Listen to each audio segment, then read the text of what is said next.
আজকে আমরা শুরু করতে যাচ্ছি হচ্ছে প্রোনাউন। এই প্রোনাউন পার্টের হচ্ছে প্রোনাউন পার্ট 3, অর্থাৎ আমরা যে প্রোনাউন আলোচনা করতে যাচ্ছি প্রত্যেকটা detail description part by part আমরা আলোচনা করতে যাচ্ছি।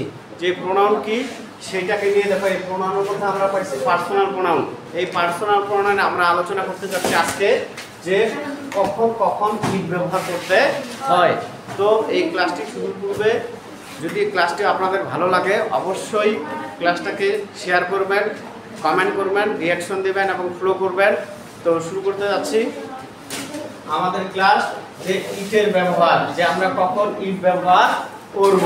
দেখো, জড় পদার্থের ক্ষেত্রে ইট ব্যবহার করতে হয়। জড় পদার্থ বলতে যাদের জীবন নাই, যাদের জীবন নাই। টেবিলের কি জীবন আছে? কলমের জীবন আছে? শার্টের জীবন আছে?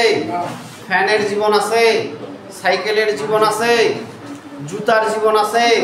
তুলসীর মালার জীবন আছে? ঘড়ির জীবন আছে? নাই। তো যেই সব জিনিসের আমাদের জীবন নাই, যেমন শাখার জীবন আছে? নাই। যাদের জীবন নাই তাদের ক্ষেত্রে আমরা ইট ব্যবহার করব। যেমন দেখো, এক্সাম্পলে দেখো যে দিস ইজ এ টেবিল, এটি হয় একটি টেবিল। ইট লুকস বিউটিফুল, এটি দেখতে খুব সুন্দর। এটি বলতে আমরা কার পরিবর্তে বসলে, টেবিলের পরিবর্তে বসলো কিনা। দেখো, ইট বলতে কাকে বুঝাইছে? টেবিলটাকেই। যে এইটা হয় একটা টেবিল যেটি দেখতে খুব সুন্দর, মানে জড় পদার্থ।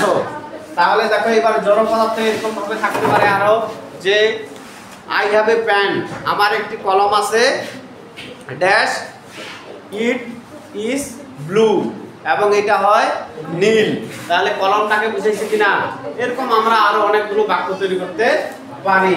এবার 2 নাম্বার দেখো, ইতর প্রাণীর ক্ষেত্রে ইট ব্যবহার করতে হয়। কার ক্ষেত্রে? ইতর প্রাণী। ইতর প্রাণী বলতে হচ্ছে কুকুর, বিড়াল, বাঘ, ভাল্লুক, ঠিক আছে? যত রকম প্রাণী, মানে যত রকম প্রাণী, এগুলা হচ্ছে ইতর প্রাণী। এদের ক্ষেত্রে কি ব্যবহার করতে হয়? ইট ব্যবহার করতে হয়। যেমন দেখো, আই হ্যাভ এ ডগ, আমার একটা কুকুর আছে।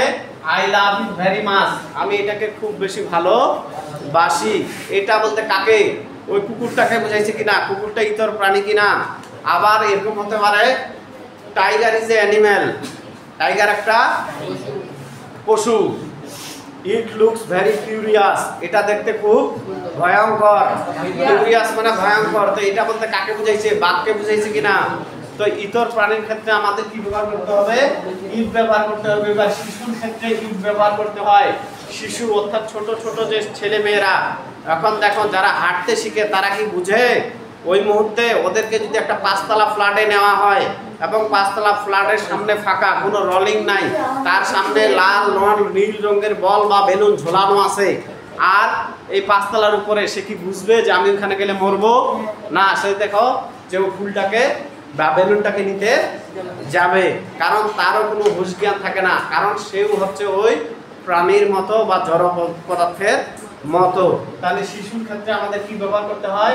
ইট ব্যবহার করতে হয়। দা বেবি বা child is crying for its mother, অর্থাৎ শিশুটি বা বেবিটি তার মায়ের জন্য কান্না করিতেছে। তারপর দেখো, অস্থায়ী সাবজেক্ট হিসেবে ইট ব্যবহার করতে হয়। অস্থায়ী সাবজেক্ট বলতে যেখানে সাবজেক্টের কোনো ভ্যালু থাকে না।